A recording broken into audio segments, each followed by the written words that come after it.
Makwaba Edemoba Owia Kaseɛ mfoni so madamo obenem bosome le to so mako aduonu nan wo mfikyam pimienu ene aduonu nsia ne bosome miensam ene ewe anwumre no nsia Kaseɛ apademfo akongura kruchi aboabo no de agumam mu semfo asem aye kroje se nyankopɔ nisio eno ena apesemakafo banu yenso abesi nkonwa ewo nkonwa de ma no edimu nkyeremu nyina da yede ebremo ewo www.owiatv.com sa enso ena Owia TV official ewo TikTok Owia TV, Facebook, and Owia TV, ewo YouTube. Bomode na follow ye na share niema ni nyina ye ka wo se Kaseɛ tia da pan na fa Owia TV ewo Kumasi Stadium amekomi precise 105.9 FM. Ewo nso egusu a etwagu dendenden ewo ho a enye asem ketwa. Ene de ni abrase mu ensom ade beso mu ewo donhwi mu no de edi mu akote ni animu no ebi ene se Enegana mampanyi John Dramani mama Afro Agency mpieni apaso ewa amansan Kubata United Nation nensem odi atudwa no awosen ena egu nipa Dwumade nso manso afosha mahodo nsam so yera sameloku jeto abla kwanso no wase bia wono so akasa ede afa nsem bia ye nananom tetefo no ko mu wonkwaso mu wo broni ekuro oh my Ghana ya bakwasem a waya bibi man edi kan a woni amansan Kubata United Nation akọ apambi eya apamben adokotafo so ede ababa tudwa se no putupuru wa mu ye nhye bia wo mo de ebeye National Command Center na so obi yare na hu behia so ohia asopitia enimani mi obetumi age no ahwe no doctor fo no ebetumi adi nkomo na sa nipa no omako age ne nkwa ehyen a enkanea ena ebehia nsa na etimi adi dwuma no empanfo bi di nsam atodwa ekwan ye ombefa ho a wombepe enu so station a wo chan no wutwi abekọ no akofedie fabakifuo enu omo abeka kira so ye hwenuane ene agriculture ho nsam se omo enafu aduosia de kopem na aduokono so na sa aboso memienu ede kwa ne miensa so se omo hwe na ne tomato ya Kaseɛ nya bi ye kurom ha ne enua ne bebre no na agric ministry na ba won se na da mo ka so omo nim de omo ya na se bo omo nya nkwaseafo adwuma no omo ye no omo nim de omo ye na hwan na betimi de boso memienu ene miensa aduanto su Kaseɛ wo ye man ye mu ajonkuma wo man Ghana mrahye bedwafia ka tra ban ne se oma ne ho enye ha sane ebeya roto no obetimi asigina ye wo ho yera governance Kwame Agboza so abekasa ede afa sembia egwofo bi na meka edefa big push pika we hu ane yaboaboa no asem aye kroje sade wo ya abenkwan na ade sone asone abenu so enuanom benu a esinkonwa na drop bank ede sikabotre aso yasene na yede Kaseɛ ebramo ayemme abusuan pani owusu duomi mene ajua nyako abronoma ese weni age anwumre yi ese de yede takra na mu baby abusuan ye nkyira mo Kaseɛ no mu Ghana mampanyi John Dramani mama enena kuruwa ni aniwa ene anya asem kotwa siremu sejata esra so mantam de se kronkron bole bamboy de hye na wofuru no agina simpie ni apaso be matintin tuntum kama bi na ne amansan Kubata United Nation wonum hye amudi ani ntini adwotworo a wo mutimu bobew ahia na nakwanya duru yesa womra na ne wono nso emeka ne wonimuo na hwa bibi man ebiredi kan ye na hwe ye dane ya mamre ne amane adi kakra ansa na Ghana mampanyini wo mu yi nkeche abobo bontwini mu adi furugu ibi aduru hono na wo bofra jasimpie ni apaso na wakasa ye nyina ye nim se abra wo kɔ na bibi man asoma ne dada se wo kɔ na wo kɔ kasa wada ama ensem eda wo no man Ghana ewo no se abe no wo kɔ ahyemu kina na hyemu yie pa afama ye ni nyina eye ekwan a abrofo no fa so na wo fa bibi man ye nananom nomum wo friends slave trade na wo bode ye kɔ nkwasomwo ayakayaka de eni enyenya de ana ense emfata ho na na mampanyi John Dramani mama afrija simpie ni apaso ana wo kiremu sa ebreso sa ewo se anidie ni ebu asafata echope mu oduo ne ne ewo se yede ma bibiman nyina no ye yo no de ma mampanyi John Dramani mama de atudwa se sa slave sa semfua a friend slave friend nselkoa no wo se eni ho bobia ni wo ya akoa na eye ebrofo no ana omo sheda ade sadi ni baaye sari ne bibifo na ye abibimam hanom no sabio yeso ye fa ahudi a ye wose nipa na ema yakonya me etimi tenase ame hotoye no wo metietia ye fa ahudi so na wo mo ama ye fa ahudi ato apie eno nti sa eye slave no aye nkoa sade ye kire kasem no wagitum a enyeye mampanyi John Dramani mama ede atodwa sa eye ade ekoso a na ensem fata e wo senne ye kasa as their personal property. Some will hear this and think I'm splitting hairs. Isn't that the same thing, they might ask? No, it's not. Not at all the same thing. Not if you acknowledge an individual's humanity. Not if you respect an individual's basic right to dignity. The entire transatlantic slave trade was designed to deny African people their humanity. And that denial was premised on a racial hierarchy with no basis in fact or science, a racial hierarchy that deemed whiteness superior and blackness inferior. The atrocities that were committed against enslaved Africans, the myriads of injustice that were born of slavery and carried forward into successive social framework took place specifically because those persons were considered objects, not human beings. So when discussing slavery and its resulting institutions and practices, we must always start by reclaiming racial equality, the dignity of Africans, the humanity of our ancestors who were enslaved, and as a matter of course, our own humanity. Recently, someone asked me to explain the importance of the resolution on the declaration of the trafficking of enslaved Africans and racialized chattel enslavement of Africans as the gravest crime against humanity. And I responded without pause or hesitation, and I'd like to share what I told him. This resolution allows us Abuziyagana mampanyi John Dramani mama ani ewu se woka ensama wotem na arep se de maame baako se adwe cha adwurudu o se kuma mama mazimbi waso na henche ese numu ne de African nsem nyina gumu o e de asman se wonfa nkota mampanyi na chie na wasi amadim pass Arsenal traffic light enya adwuma na sadia wasi ahihye na ni achi ese wakopra AU office ho eno no de kopra na ni ko mu chain sakraman ya wono rebisie na wode tie chewa na tim se chese anibra ba pa ana enye asem ketwa eraso a wo sa adwumade no ensemu no pagi ba ko no so di mampanyi achi eko bie ayoswafo hwa mahodo nsam so de Samuel okuje so ablakwa na wono so gina simpie so kasa ye sebredru se de ye ka no a kwasomu a nananom ko ye no ose etiasie yie pa na ye ka kire ho se ye masa de ni si bio ebredru se abibi man ni petuntum bia etumi sori gina na enenu ye ni kwasomu de na so ye nnuanom ye omo abro hire ye ne ejasi bro ni timi hia no abu ani kire uni pedua na ye tuntum ne nko akoranti ye ne efre se racism no ene ye koya de na bro ni nko ha na bibi ni nko ha wasesa ne mani nyina ebredu se ose ye kasatia na obi eye tuntum a eno no nsi no ho kwan ma akwanya wo se nipa no ye ntoto eno asem na honorable Samuel Okudje to abla kwakoso kasa etwemu se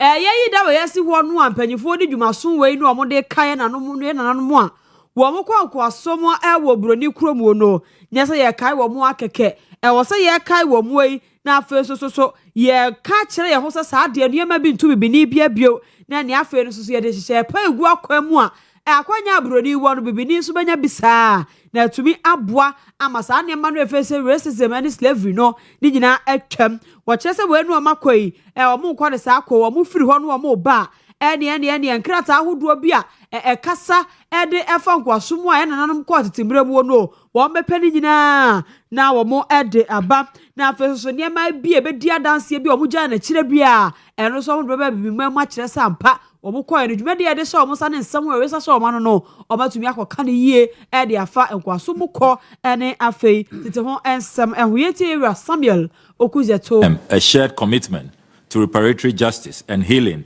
for Africans and people of African descent. In convening this high-level gathering, Ghana does so with a deep awareness of history and responsibility. Along our coastline stands the forts and castles through which countless Africans passed before the long and brutal journey into enslavement. This shores, then it must not set on the conscience of humanity until justice is done. It is therefore with humility and determination that Ghana, in its capacity as the African Union champion on advancing the cause of justice and the payment of reparations for Africans and the people of African descent, has sought to provide a platform for renewed international reflection and dialogue on this defining chapter of human history.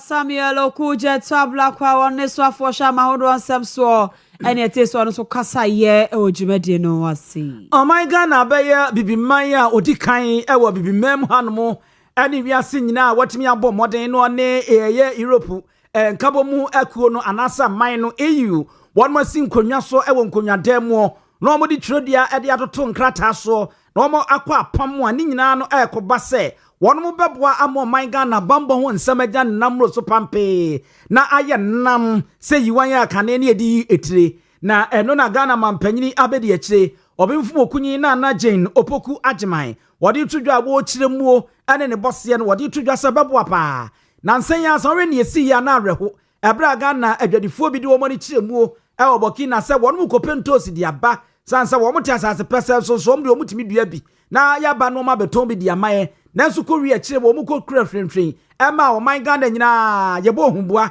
ene ade yie ho akohia sasa pam we na won ko sane be ya bambo won samba ide pampe na mu aye den samantatwea na we ne beboa ama bibiman ane ebibrema to emensim hanom bambo won samatimi akoyie wose nya no nko a woni ye kasa yie apam yimuo no won bebo moden na wo mode ene anoma keto yi a wotu anono namwiem ne ade aye wotwa mfonyini ahye ne hui ya friend sa drone so ene wo mo di bi beba sa enso na bronican vehicles ya kan cars wo mo edi bi beba afeyie de kan se motorcycle eno no ya kan da de ponko wa ha eno nso wo mo di bi beba a ni nyina no na afeyie asrafo ntade ni nyina no wo mo di bi beba abeshem kena aba beboa yen a ni nyina ne ebeboa na abeshem kena ama bambo ho nsem aye nika.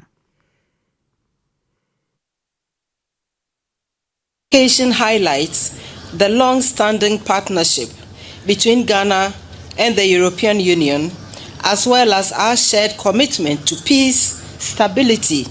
and sustainable development. Today, we signed the Ghana-European Union Security and Defense Partnership. The United Kingdom, Canada, Japan, Norway, and others have signed this partnership with the EU, and Ghana is the first African country to join them. This demonstrates the strengthening collaboration between Ghana and the European Union in tackling evolving security challenges, especially in our sub-region and across the Sahel. Distinguished ladies and gentlemen, complex security threats and risks continue to emerge and evolve across West Africa. The recent tragic incident involving Ghanaian traders who lost their lives in Burkina Faso serves as a stark reminder of the dangers of insecurity. In the face of these challenges,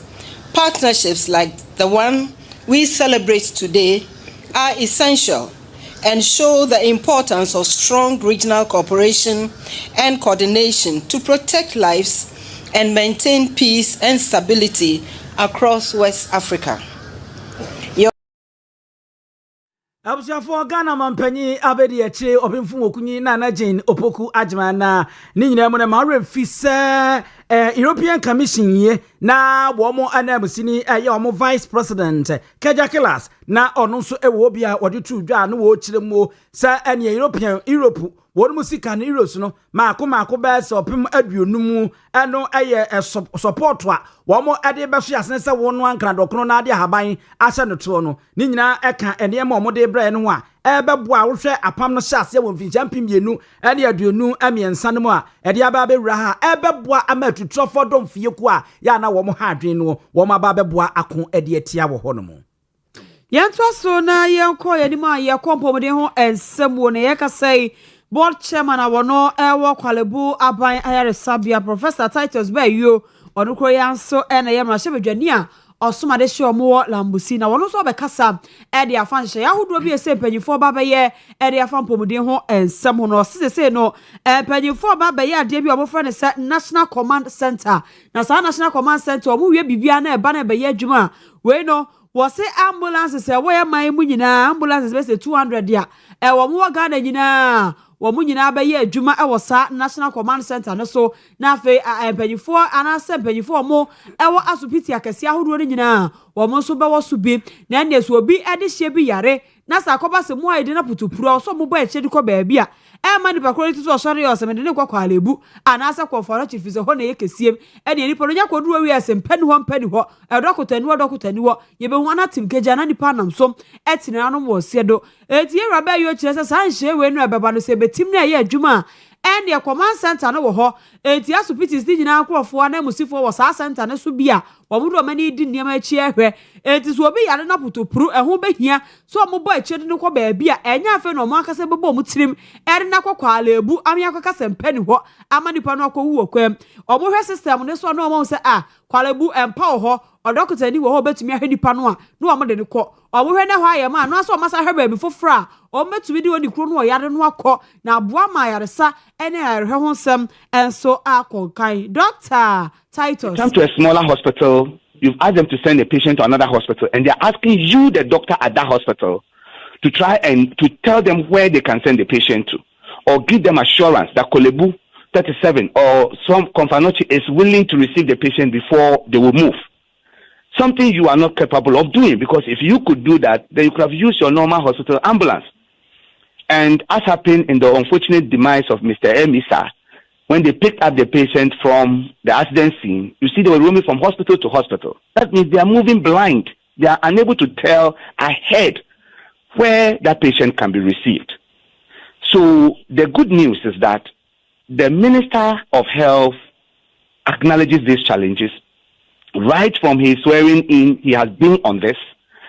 And I have his authority to speak on these matters because he put me on a committee to work to find a lasting solution to this. That lasting solution comes with a properly coordinated emergency referral system. As I speak, we have taken a physical count of every bed in every teaching hospital in Ghana, in every regional hospital in Ghana. In the next few days, we will be attaching barcodes to all these beds, all under the instruction of the minister. And we are setting up a national emergency command center with a real-time dashboard that tells us what type of bed is available where, what type of specialist is available where, and at what time. And this will be integrated with the ambulance service so that they will not move blind. Professor Titus Bayo Kolambusia won MP wo ho and afen so Kolebu Teaching Hospital or your board chair or honest watch it chim say baby o maya kodru ni de o mba ya ka ho a ebeboa ama afi obi nkoyare me yemfa ne nko baabi me nka sempani ho na kwabrane anam so etinana no ma ewon siedo. Abja ya twa kase nso amam ye ka mo se esat dada no ho ewo precise 105.9 FM ewo asantema ahadie owia kasa mfonyini ena owia na atoso enya asem keto ano yento so na yemfa emmamo asoye we anwo ne ne ensam so meche Ministry of Energy and afa green transition ye ene ye owura ononyamfo John Jinapo wakasa ene ye nyina ye nimsa oba o memu a efom ngo ene edidi djuma anye diseria na chese eye petrol anye petrol nso dia na ye mframaja gas ye eno na hyan awodo wo memu no wo mu di djuma ewiase ekọ nanim ene mesesa eno nti wo mo so wo ma ye vehicles eye hyan ni bi ade aba eno de nkanea so ba charge na watimi atu na ade akọ na beba ne sanso dia ane ne wo se enipa bi a wono so boa na afeye se de asi aye petrol station ye ani diesel stations ahodo no ye ben ye sa stations ahodo bi nso a ene ewutwu ka na hwe na batte no e ba fam a wabo afa ho no na wakwa charge se de be ye hyen de betimi adi djuma na agya na mo so pampe na eno ane owura yi ade atodwa se ene wo muguso a wo mo aye ho enhye Public Utility Regulatory Commission ye PURC wo mo agye atum se de be ya ehyen a ebe yi a eye EV charging no wo betumi abomoden na afi wo maye mrakunyi di ato ho obi osefata bia na sa wo pese wo bie sa eye station yi bibia no won so be fa mrakwan so ne ama nkrata esefata na won so watimi abue amana yeye eno nti eye make say airline womo edi akoto fio legislative instrument here ebe makwanye ama energy commission so do womo ani kutwawisi a womo mienu santamo edi ahwe niema mu kroje se ne ebe nhyeche ebe kama already atodwa se womo nsi wo bia akwan se ehyen a wopesa woto no wonto se de me mani abre pa ya me pehyen ane ebran wanye ne edi medi Daniels ndi aboho de frabroche de abaye metwi de aba adwumanyi womo nchemi na emom no wo se womo hu hyen a wo be udi bedi dwuma ena afa kwan ya befa so a be charge eho na kade ne se ne ebesi akọ se ne ebe ya womo de ho bo ede ebe ma ewo eho no mo a Owia John Ayajinapo what in some say atudwa what is responsible for transportation, no doubt about that. The Ministry of Energy's concern is that these vehicles are consuming electricity and they are having a significant impact on the stability of electricity supply, particularly in urban areas. And the Energy Commission under my leadership is already formulated an LI. So if you want to establish a charging station, you must have approval from the ministry through the Energy Commission. You can buy whatever vehicle you want. We have no problem with that. That's a Ministry of Transport issue. But if you want to connect it to our grid or establish a charging station where people will come and charge vehicles, you would need some permission from the Energy Commission, because then we would plan that which vehicles are you going to be charging? What will be the capacity? What will be the rate of charging? What amount of power are you going to consume? Is the transformer in the area able to accommodate your charging station specification? So that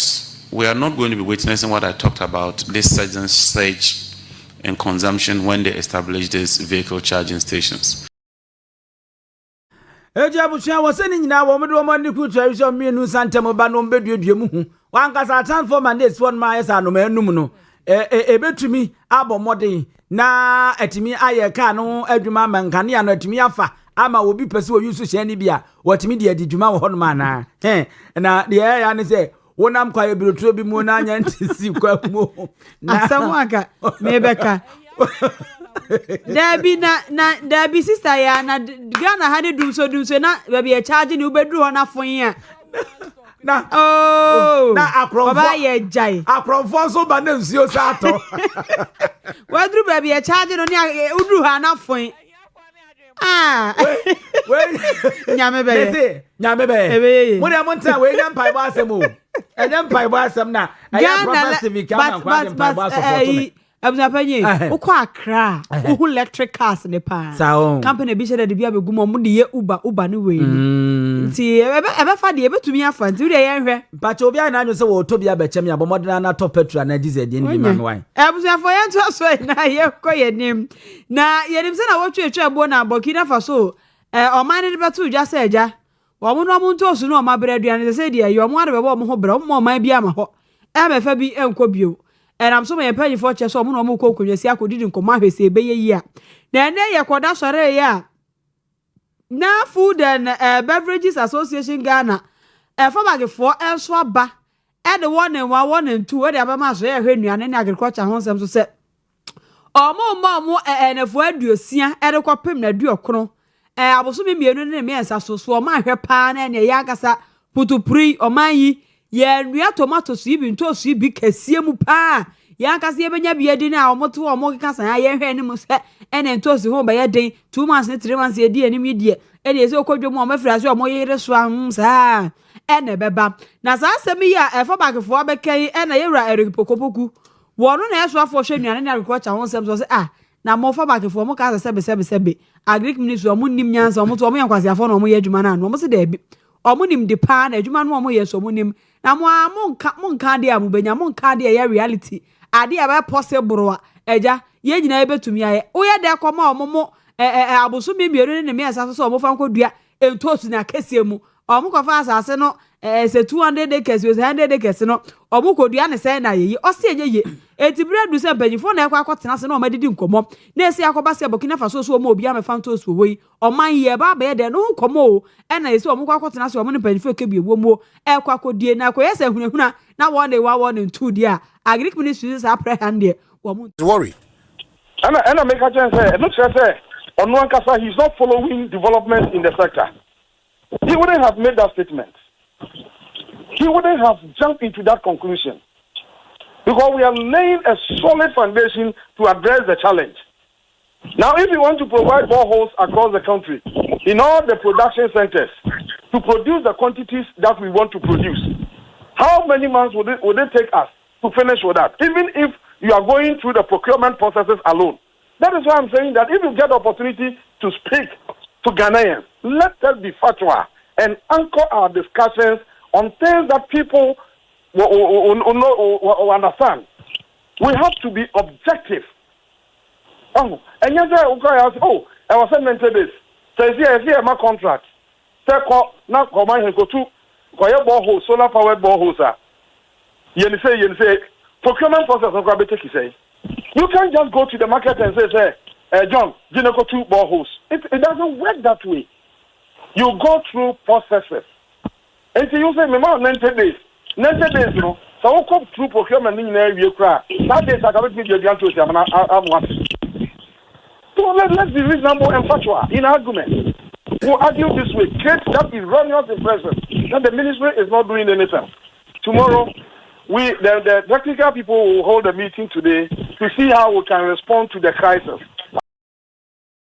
Naturally, some of our back for car cromos are the cows at and also one year. No one here, and agriculture on steps or my office was no one hero or secret. That's a Rumunia Comutono ye Juma. To pre and penny for crab because stakeholders meet your Mokotana say, I have 1 year and 2 once a year. Or Monday before so no boy Rukopoko on a swap for Shaniane and agriculture home and some so. Now, one we are the Buru, my gun, and Rashabi Jeffy, Edom Kuman and Yabresa Crowd, almost some of my Haban, Abano Quine, no what ya buy crary. Na Mobeka ya, Nani, you qua, bonse, bedru baby, and ya be the cello Tokyo. Nesi Quanim Finfi, near the Dadia be out to Honomo. So one Fessican to my Empejan Wako, Wamosi Road 2. Na one mo jinla la sula la sa sesa bi obi a wote kwa mo sesa dia e kodru ba bia na wo so afore akwane akwante mponsem so de betudwa se wo mbe ye na janan tie ne ewudru ho no na se toilet de wa ka apake watwa kwanum na akwa afano akone wuwia no aba no abetu ka na wokọ na Ghana fo so abon manu na say mo so de ye se ni so ade unu ba kra ni mani so a aba ne titisa ye kọ wiache wo mo se afedie roto no wo no twam ene ade a NDC so ahenche edisi so se otamfo wanya nkra dokron no so na opampente so no otonwo wono mu bomu emeja komu meso edede na omo se Ghana fo bose se Ghana fo do mko kromoti kwoto aba mo nsunya akonya no ba ene wono ba ya sa roto no wo mo de beba ene ade a ya beka ya yenuan ma no mo di dem wo mo na mani aye wo ye chechenchenje fa ho na no na besi na emaye ane donkuma na so jam na mro so no se de ade a ade kura mo se electronic ye ya ban ya ne won na dan kwa kufu adraban eya nhyehyɛ mapa ema nhyehyɛ no kwa animu kra a ya baji na abefo kwa na den na dada musumi dunum nie mate ade so opemfo ko leba wa akwa wuyi a monye ho adwuma wa hye aban se aban no eda wo so na wo ma anye ho adwuma emmoa ema omen se de esigege yeto no kra no entimi enko enkan owura ye friend se Kennedy oseinya fo adraban nanso ye man wo mte se aban ne pese osiesie o de abefo mfidie ba ne etumi agigi roto no na obi atumi tua bi aban ya osisu NDC aban opposition den kansam gu eye na na do dankwa akufu ado aban nim ase atwen abo so ene o ma ba bem o mo hye Ghana fo bo se o mo de o mo ba ya o mo ba bagigi to o mo ma Ghana fo mo ka biom na abanda dan do ma Ghana fo aboka kansam 15 man down the lane busumi du num akiri aban yehu nhyehyɛ bia waye onye na dwen sɛ opese oye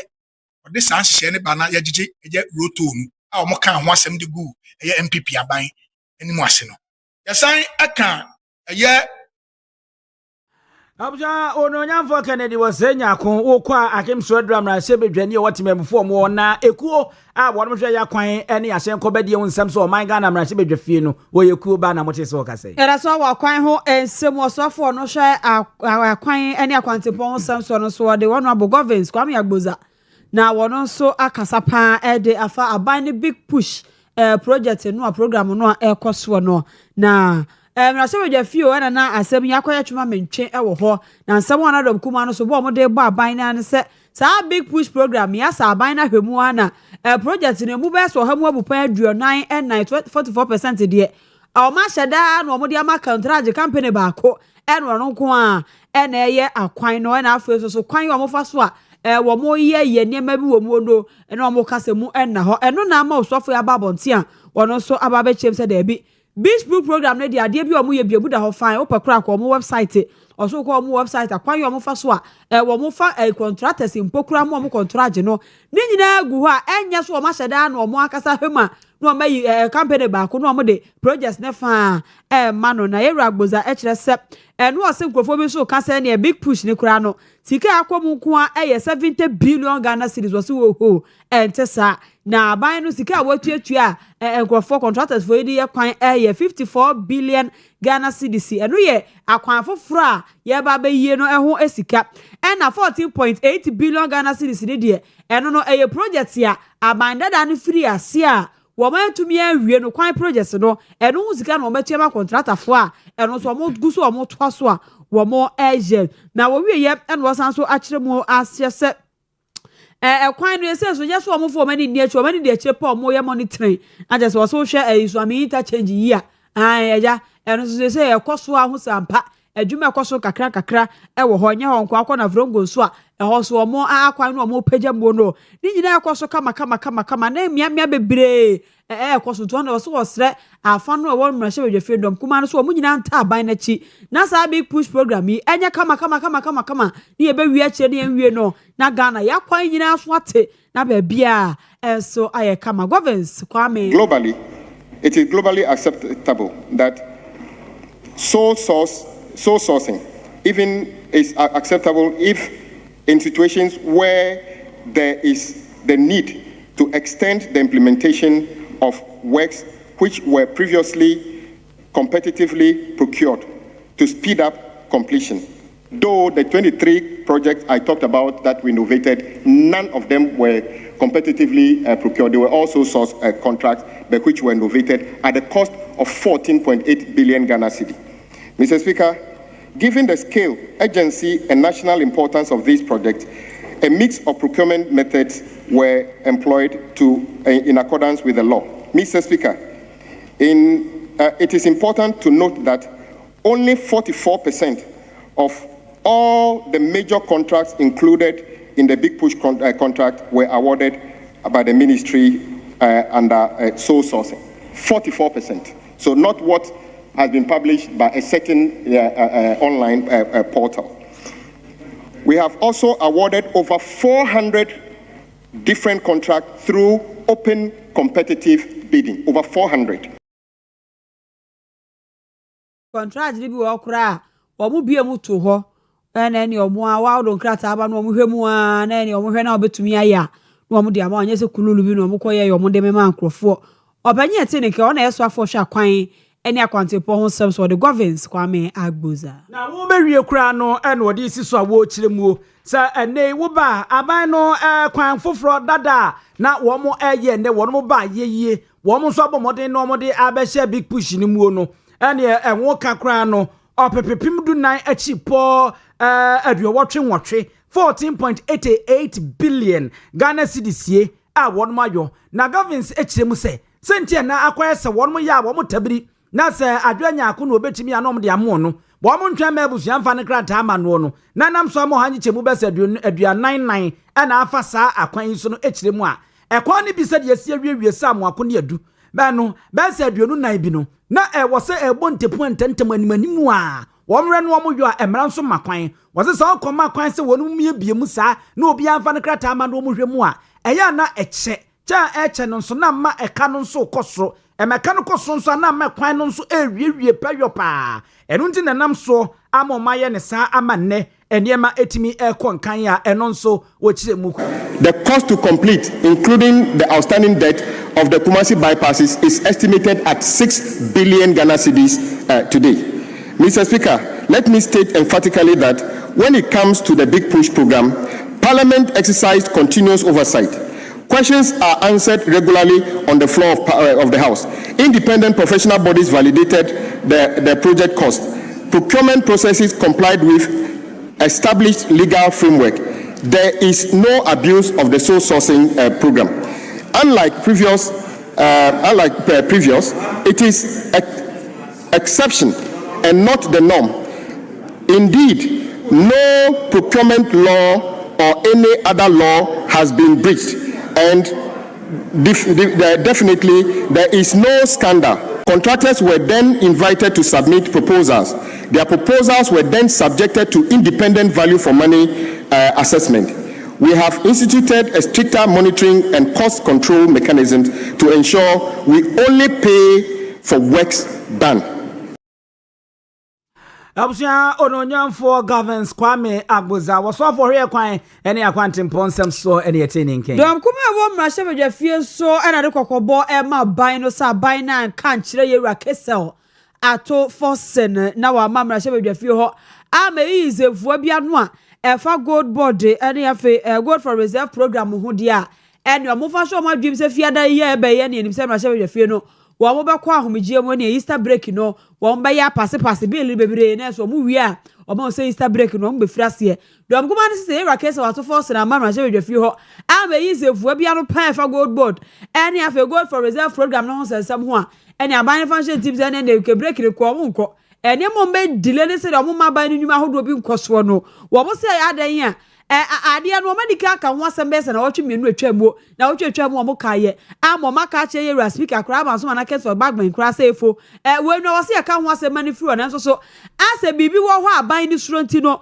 wo mo kata so ampese Owia Kaseɛ ato ba force be ba mrashe be fie ho na waba be hi ano de afa gold board ho ensam ho eno na dom kuma na chese se Owia Kaseɛ ato force na ama efie ho ama me yi sa asam no ano efize asam na se Ghana fo ani di akire Ghana fo ani wom ase kululu bi yakoso e de afa gold board ho nsem no so mo so mani abre a wo mo e ka kro mo se na animu yi na wotwe ye mu Owia ato ba force emra na o ma yi sa asam no nya sa de a ban adwuma bi ani ho a wo mo swade o mbema kwan ama no so akoso na sa o madro agiri mra hye bedwani Owia ano dompre wono en wakasa ye. The one on mass dismissal and the other on the gold board. We are just not happy the way this matter has been treated. Of course, we know the processes involved in filing a motion, and admissibility of a motion is in the motion of the Speaker. Where leadership have discussed, and there is an agreement, and members have been given prior notification that such a business will be prosecuted, and then we come and it's something else. It doesn't speak well of us. We have informed the public, we have informed all the stakeholders in these matters, because this matter related to the gold board is not just about MPs. It's a public concern. Funds is a public concern. And we are not happy how this motion is being treated. We want this to go on the record. That we will go every length, every legal length permissible to ensure that this motion is taken. If there is nothing to hide, why are we dilly-dallying? Why we pretend as if that thing is at stake? The gold board motion must be taken by this House. It must be taken. And so, Speaker, I implore you, direct our colleagues on 5th March 2025, sustaining the preliminary objection raised by Honorable Majority Leader, Honorable Mama Yariga, against moving the private member's motion listed as item number 6 on page 16.6 of the order paper on Wednesday, 5th March 2025, and same captured in the official report of the House. This has been lingering on for more than a year. What are we doing to this House? What are we doing to ourselves? Honorable Frank, Nordon Press, our Madra Jiri, Masha Bejani, and Wajanum Kuman Makasa. Owia Kaseɛ ato forces, and Madam Seminka. Bam. Oba ya agree. Kaseɛ. There's a Kaseɛ bo. Aye. What you refer and said you oka Kaseɛ bono. I can't choose. What's a Kaseɛ ato force? Yeah, but I don't know why. Abia Kaseɛ na aguswan bibia won be information, education and entertainment. Ubenya ni nyina bi awo Kaseɛ don hwere ba kuma egusu yi a precise 105.9 FM. Twa no ho enye asem ketwa na Owia TV ye wo Kumasi Amekom Stadium eho ene ye kan ye di free ho ye de ebremani ento aso na ye mfama anodon mpre ni abregusu a wo kasa. Sese okwa mra hye bedwa fie se risia a one ne step mother ene ne father na tie Just any ya na den power man Ghana mra shebe fie was so man Ghana mra shebe fie na yese kwaye ane ye wugina cha afa pa na wura ma kwan ya dom dodo dom kuma na fa so ze na dom kuma no wonu preti ayesei eti amo no wonu ka na o mayi di agu wonu so se wonu mu sigina ya pa wo ma yese kwarinsani ni ohia ni oda abusua mu wo mu mfi wo mu na anodom preti so bo no ode abodom dodo no kandifo ononyamfo ma ama yarga sansan ukọ man Ghana mra che bedwafia wonu aban ni dwumadi awodo nyina woda no yamra ne matwim tonton nwuma wo se bafia mu omohwe no wo firi se wonu ana owo ka twaka ewo mu na wo se dom kuma na yo madwe se nko mbeboa pa no mu so sigan no mu gira yesie na timi abo mo manje che yakoso na so so mo de ko topono so anse ma ama yarga ayi sei ati pebe bi fa ye bedi nkoma ase pebe bi fa mumu ye aduo twenso no opia no de ato nchen an wo kan se anyade ebeboa ama kabi mami kabi ene adom kuma na nkasa nso wono mo mpesom de bo aban ncheche no ama manfo nso after giving you these huge numbers, simple motion, you don't want to debate it, and you are running away. Mr. Major, are you proud about this? You shouldn't be proud about this. You are a man with respect because of your respect for authority, your respect for procedure. What is it about this motion that the majority is afraid of? I'm interested in that. What is it about the gold board motion that you are so much afraid? You dread it. This motion shouldn't be taken because you are going to be exposed. Because, yes, that's what it is. You are the chair of the Committee of Economy. You should be happy. You should be happy that this motion should be taken.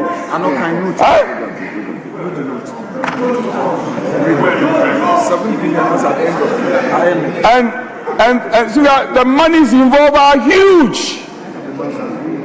The losses are huge. So we are simply saying, no, you have your numbers. Mobilize your numbers and come and vote on it after the debate. Mr. Majority Leader, your legacies. In future, we are going to refer to this. That you were the majority leader when you fought hard. That motions that concern losses about our country should not be debated. And you're not going to be proud about that. Majority Leader, do something before you die. Do something. No, I'm not wishing him death, but he must show some leadership. So we on this side of the house, we are so much disappointed in his leadership. On this matter, we are so disappointed. When you for mama yarga ye bibiansa no wu no say eh na de wu kunu so odabi. Say you me atom ma jeje do something before you die. Jeje do something nya wu asam na nemo me ka je nsa omo mode no omo no so. Na moye bebi de sankana ne nso musuro ntontotwie ya no so e kire say Owura Frank anodom pre no. Yenta so no yenko menshia shout na menshia shout MP ho yewura lawyer nana AJ ba for ewu na wadi ni domanim amane omapa so local festival eho entoma ewo ne mpasua no eso na Easter die baby da ba ko pa menshia south na am say dwumadie yi a eso local festival yi a beba bosu na dwumadie no ampanyifo pa ho entoma enne ye ho na honorable wakasa wachire mu die nti a wotu sa na mawi no wachire se so local festival we no ba ma enkabo mu ba betena menshia south enye no nko a echesa ade bi beboa ma omu so omu ye nwuma kakra won pasua ne so no wo mo so ba bepie na fe talent yahodo a oduma kuma de che mabunu bi a wo menshia south no ene akonya adwumade ba be ma makwanya ama ni nyina enso aba bepie na enei na perifo epa ho entoma ewo Jofa Hotel ho na lawyer na AJ ba fo wa no Owia Kaseɛ bo kasa ya wa kyerɛkyerɛmu de nti a otu sa anam ne ofo so se bi a ontumi nkokwawu no na ono nso aba menshia south sana amamu ana oman ye kyekyere no enti de ye hwe nyina ne se yenso ye hye bibia ase a Easter no ebema nipa enso beba menshia south ebeba Kumase ebeba Asantemam na esunsunsanso ne den Nyankopon ya adom no tonsu paguso a na igina de besie ne se ne oba no obekwa ko high hotel adam enti ebema hotel for ewa Asantemam benya sika eventually menshia south mimi nyini no ufa ba biti se di chamso a na hotels bebre ewa ha Hotel 77 Hotel Côte d'Ivoire Hotel Plaza ni nyina di chamso ne wo etiri nyina o menshia south ebe kakra no na sa hotels enam sa festival we nti na hotels ni ebe renovate ama enkrofo ba omo mpese ebi ombekwa akire enti ompese oboda kuro ni mu omo beda kuro mu na kyese me nkrofo nso wo me constituency so ebenya adwuma ayeden aye se ohwa me mpese meye bibia ebeye for menhia south nko ye pese ye twe other areas no eba enti obi bete soloku enipa ne se eyanigye ne ye beje da bi o paade bi a eka kumasefo nyina bom enti uka se omumra ade no betwe o ayeden aba asafofo chi soloku ashtown fo chi soloku dicham su chi soloku bantama fo chi soloku krofrom fo chi soloku pankrono fo chi soloku infantinu tan fo chi soloku enti se uka cheta fofo se ye soloku competition odi chem so a enye omo mbechi soloku no nko na eba omo ba omo do omo supporters nso ye den eba actually say Easter we dey forget kwawu o eye soloku festival no a ni me dey am dey soloku competition no no mbebu an say mbebu an say bra be hwebi ya friend onye guy tafo ba ya soloku festival na we lawyer say ese bebu akra ma hotel adwumafo no a wo ho na koso ye kan na mo amomadwen say ye koye yi wo ho ne yesa o da bi ahohofo no be free ba bi aba ne ye koje ho akoda ajuju ye ho plaza say ya koda ho boko na ne soroku dwumade e be ya kama say ese ye na oni say dwumade event planners ikuku a ene oba ya everybody na soloku festival odo ho agim ahyem do sabe nema se ya me de ho na lawyer we wa mananso wo se we nya amanyosem ye me ye MPP sem ne ndisi sem bia we non partisan udo ogum kra abra ba bia wo bia ekra no party oja hokwa ho na awa udi ebra soloku ene ye ba ya ba gi ani aba man kabomo ene onu adro be promote businesses hotel businesses nyina ka wo bie wow ofo nso a omo wa kwantum no a oba asom ewo menhia so a che no no nso ayeden aba for the Easter festival so na ye the other activities beka ho we ene ye da ye so mesremo enye political event meka esiso so ye NDC ni so ye MPP ni so ye CPP ni so ye Kwame Apalu ni unizo Kwame Apalu su free menhia uye Kwame Apalu ni uye UP ni uye UP plus obia eye APC the bibia wo event we eye wo dia a foundation being here building for a bigger event a bit drive traffic at the abahasi abeboa a create jobs inuma e be creating it there some kind the one kasa for the mom say eye bebre nipa ni hu a o ka so you know pay and I know glad will be through Facebook say enkrofo ye wonderful works wo constituency na wo MPD wo be ye that one tiase onim se hotels o menhia abafo me hwe se hotels ni be pagya so what you say e be kakra no na nkrofo wo 1 bedroom 2 bedrooms wo mu fie na Easter Soloku festival na se menhia South festival na e baso a omo nso de be Airbnb no mo nso de ama nkrofo na Easter period no nso anya kakra de ayeden ahye ni botom nana bafo awu amashia South marashe bejeni eroro so akasa say Easter die soloku no kran so mfaso no bebre ne wom pharmacists ene drugstores ahodo nyina so benya mfaso na me kono akosua create be 10 dia kodi echi me yeri ma say tam condom num ne ade no ene postlo num ne ade no be short ama nkrofo atopa ama ya very para see ya uze ya koba ya bebre ti ya ko pem ojaduro asa na akosa akotentin mpom na ne mojaduro na ne sei see ya ba ne aposo see ni aboni kini fejuji waposo but creativity is nice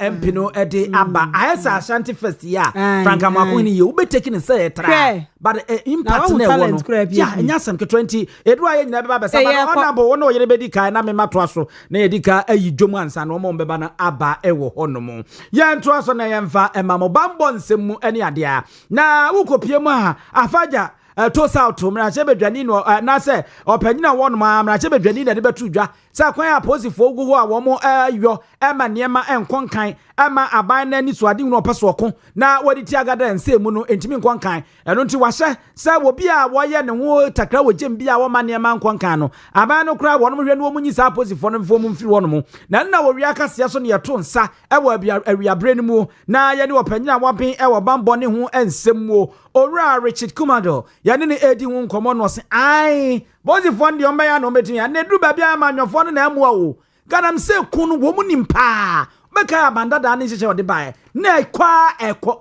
edru ba bia se oda from abafo na ahyase na call eba enu na tisimu a na ema ne ema nko no enti ya amanyofo no ne yo no omusu ba bia wo mu da na die no enu nti na bambo adwumaku a wonu ba wonu mu abete ene wo mu a wo so mu boa masa ganam se kun yi etimi ko no entimi enko ema no enye yi no.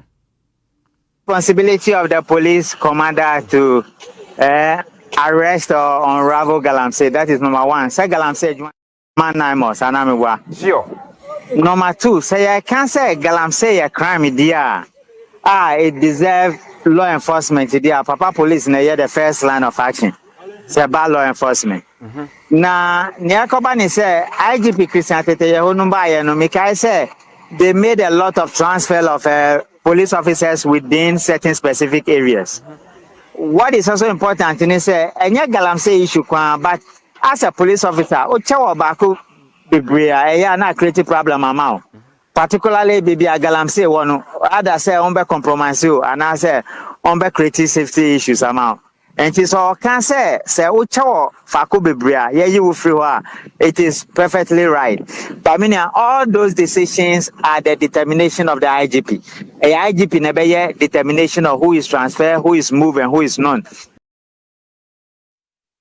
Alright, your friend Sir Richard Kumado awabe ewa bambo no nsem ne training kan. Na afia twam won so esembi esore ye ewo ye Wesley Girls Senior High School and some panyufo bia wo mo eda muslimi som no ano sore ka se enkwada no wo ye nkremofo no a eya no wo kọ ekwaje duaso school ewo Christian schools mu no omukwa aya na etietu omufa ahodie so na na asem mapanyifo ka no ekire se wo so Wesley Girls hoi ene nkwara na ka so omukwa ya sore kura na aya asem chekire omukwa omutihyemwo so omususu kọ ayi methods asore de bie na eno nam so ema yewura Shafik Osman wono woyere ani eno no file lawsuit e Supreme Court na nka osimpanyifo hwe na wo mo enkasa emfa esom ho fa ahodie nkwada wo mo kọ senior high school no omu benya nipa no onya school kura na Christian school kura ene okwa nke ma na konya na wo no so kosom ne nkremo no ewo ho ye kasa Ghana Catholic Bishop Conference enso afale affidavit e Supreme Court a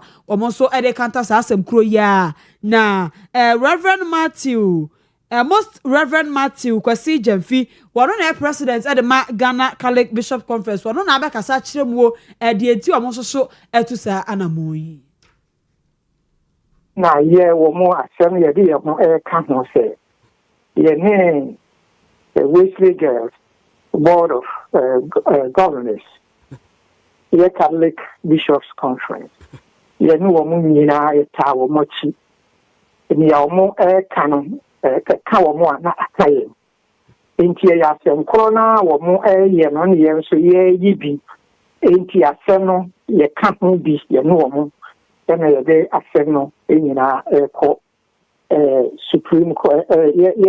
omodi omo Supreme Court no ye nso ye de ho aka ho so omo mfe nka ho na omo mfe enko Supreme Court woni bi so omo ye be ka omo bia no na ye nso so aka ye niya Wesley Girls School Board of Governors announce a Methodist sorry omo school so omo ye no omo ntia obi e de court no yanso enu adi ene ye omo nsem omo kan ye tiasie ye omo sa enti se obi si omo de omo kwa enze se ye twen bo omo ka omo de ni wie ansana yanso asem korona obi asa de akọ court na se yanso ya asa de akọ court enti ye ka omo ho ye baako na mo de ye court no omo do omo court no ye nso ye te Most Reverend Matthew Kwasi Jamfi wano ane president of Ghana Catholic Bishops Conference. Lincoln University ya sa womo de abasobode wo so anipa bebo mampanyi John Dramani mama enya nte sa womo nya mfa ma ade womo se John mama ni gina ya wasie ewo ema ne ma na mema ne mema na no womo ni nye hu enti wonro na womo kan enso ba wa ba no mo mfa ma no ama Ghana for embassy wo ho epa life pa na ya ne Dr. Justice Apia Kubi wono proper human right and family values kwa papa wo se bema ede ne bema efa wo ba se no wo kasa ekuo no won ye ne ne bon komo papa nwumre yi ja mo adwo mo akwa ababa wo wi akase so said ya same yes pa so ya mampanyini a enkasa pa na ho besi aye o me dance me chia wa ka fo no le chiefo na especially me den chia e mu duma me a me papa so for den fi Archbishop me ase mo ne ka pa e well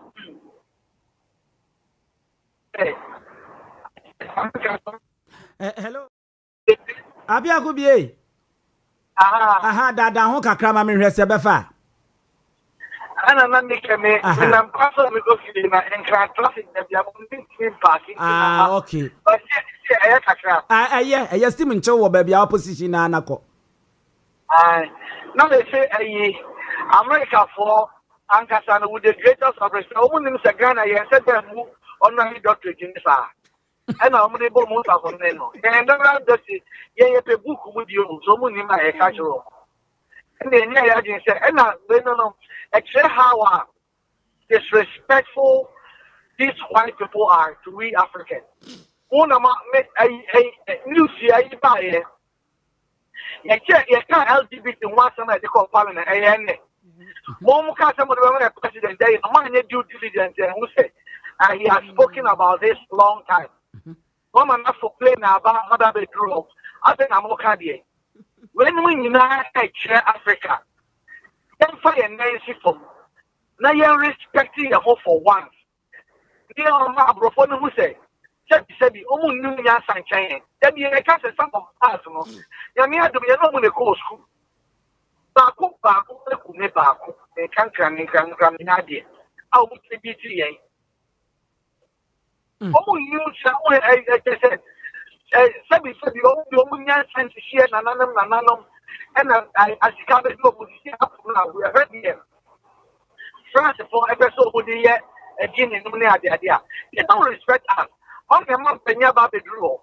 only to find out yes so sometimes no sabi say be dream no doctors no your man penyon no dey there adi a we be need to doctor ni nwanwa Abia no no obi bisa se na broguma egu nche ni mpo ne yeta eche kuma kwadue na be so abribra yenya nsa be di mpo wo manga na mrache be dwafie mpo na honorary doctorate degree yase amfa mani ne yenya san wie dia ani o man yi se ya babra pa o be man ne san no ayede ana wa Ebra na mpanyira wa wie ne wo apantemo na me aduminya akwan kotran ani I would say about some of them are some of the catcher or Mancanino. I another doctor for the same amount of catcher. It is 100% lie. Said they can do anything to us financially. Number one, IMF no to so do a cool. We contribute to it. The day I for you under for and you can say I Uganda for my death sentence and on 6 March 2025. IMF for more than $125 million. And yet, no correct. And the Ministry of Finance is trying to come out on my penny that so it's not true. You're talking, especially we are in an era whereby Donald Trump. So what are we talking about in here? It doesn't mean, sir. America out of 50 states, 37 states and all the LGBT of Eco Supreme Court. Europe, 100 near you, even just last year, and then that's how common can Okay. Ye rapia kubi yada sepa any enchimwa wode amaye ewo ora apia kubi wono eka eku a wom se chenchira aten ye wo kwan papa obema ede ne bema efa wo ba ema no eya akono a wono mpene saa kafrika cho no wone ye ne bonkomi yento aso na yenko atebubu na no matera nkonwa ho so hempon wo ho wode His Royal Majesty wo hempon Dr. Yebu Asiama Oronso akasa edi atwere na no mpanyimfo ene hemfo se mpempini ya no omoso hwe na wo mmiebie nnwuma no omma mabunu akwanya omo patamu ho do omoso enya bibifo omoso anya na de bi omo nya ase de bi omo fe omoso a ena aba me bi adwuma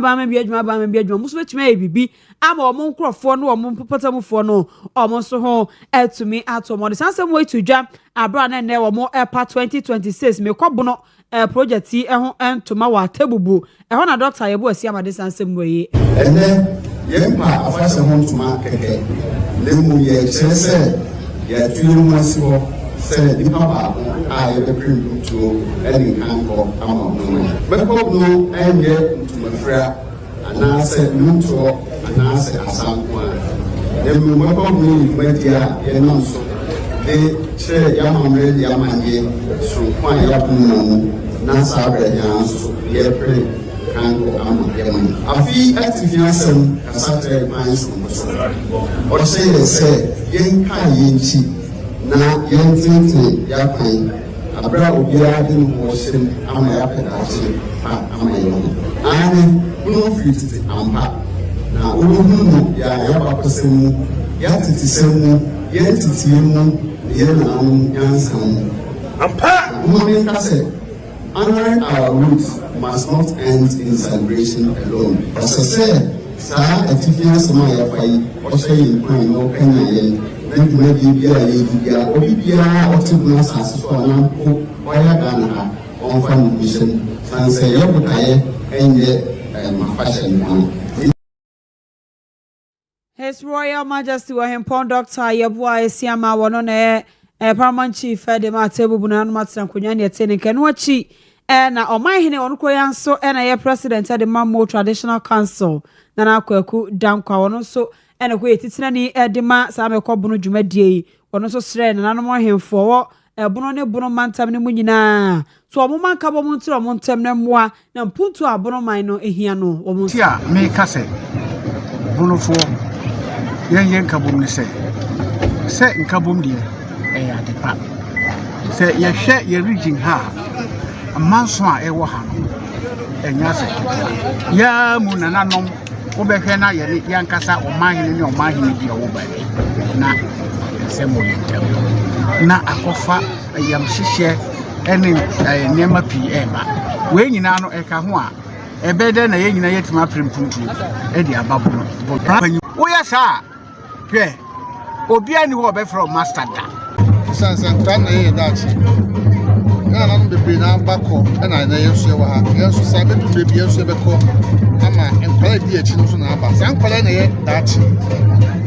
na me sa ni ma ye ko so ensano na mo ni ma pasa mo ni say yes e fe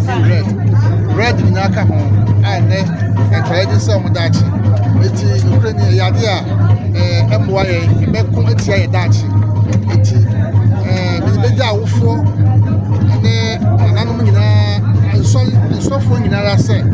omo nyina ra ebe kasa fa sa nyama we hu se nye be ya ebe boama nkala no sa nyama we metra twom afro mu sanse omo ne ye dachi eranu mi ayeti omo kan de odi kan no wono na ye oman hene wo ye oman hene Mammo Traditional Council odi na akwaku dankwa na krakra mu no yete se oman hene no nso ewa Biase Traditional Council Obrempon crew techi otosom yenu so de fotuo enam so ede ama emabi ne krokramo na deputy CEO wono so eda mekobono adwumadie yi ano nana Kofi Yabo Asset wono so de nsem ekomatemamufu a wo mo efri buno ene ne sa wo hwe dwumadie a yi de mekobono na obabro mama yembo ta yegina so ene mamiensa aye unity development and culture and yegina so 9 ya ama mekobono afa no pese yeti na yet to inside the fre bono for be wa country ba be wo bono east and bono region and ba bensa movie say mekobono de mpuntu over and yes so bia afa no shim na mekobono ɛmfa no pɛmfra yɛsrɛ wohwɛ enwuma sɛm ɔboma mu a ɛnkɔ yie mmerante nya nnwuma nyɛ saa so na yɛakwan nyinaa wobate kuban a ɛnyɛ mɛkɔ ma nso bɛba so a nti yɛsrɛ ananom ɛne obi a ɔkɔ mu ka me wɔ mu nyinaa sɛ mɛkɔ mu de mfiri tuo ba nti yɛsrɛ sɛ wo a kakra bi a woyɛ a metumi de aboa mɛkɔ mu ama adwumadi na yɛnkama no da wobɛboa.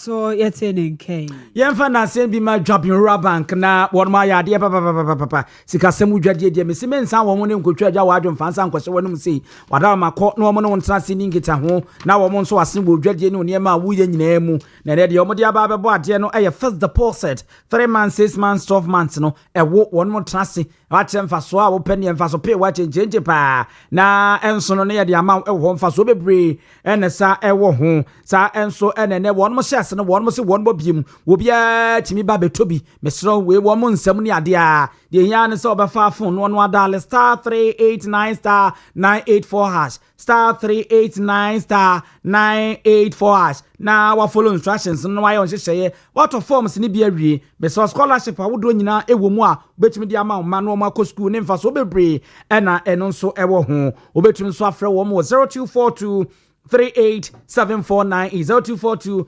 387498 uko social media no so Desmond wo hwe adwa wabo abaso so ye nice lady pa na ni ju news no na Dominic Obin wo so ohwe e de free ye Canada okay sa enso na aye anane kuku kojo krom no no so hwe wo se NDC be collapse oman no Prophet Stephen Amankwa wo no so hwe wo so de mpaibo eta echi nana Kwame Kranten ene wo mo maka nyina no madama wo mo so hwe wo social ne so ya Bolivia Enterprise omo na the Future Life Smart Food de abaweni we bremu nuane aye dia ma ye fratom ye se pene ye tu ebe huhuro be ye kama we no enya BBL na kofanfa so boni bia de abrewo we aduane na wudi ama ni paduane aye fe na ye kama de ekumi kwa ye wo skin no we metuntum no se de ye si atoso yi a na hana ye Future Life Smart Food ye no a ade asanya ye kofi enya fe na akodi fufuo ntua miensa akodi abekwa ka obeda kososo da ye bone enya hururu kwa na be hururu wo Obasodo ni peduan kwa na wo se no enu ti ne aka for Future Life Smart Food de ama ya Bolivia Enterprise ensa no adwuma eno no mo ahodo bebre wo kwa maka che omba boa na wo so anya bi na wadi na boa na ni peduan no enso emu aye kama mo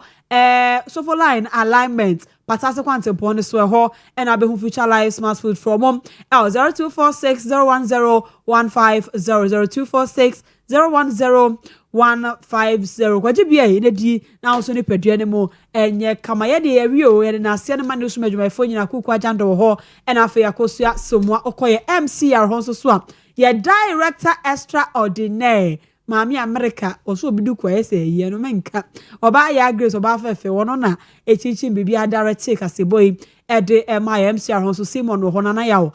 wo honom buzi ene afa Mr President Nelson ene pike si aye mundi pike mu nyina ka ho bi eja wo so bo aye ehye bibia mai kama emetumi ede kaseboy for Owia TV ene precise 105.9 FM so ede ebeso me samfo so ye rasante ye boa Benedict one so ne kasebon so ede soma yen emayen so ye de ebeso momede ede ajua nyako abro no manwuma dia me ni nua be ma fefe abusua pani osu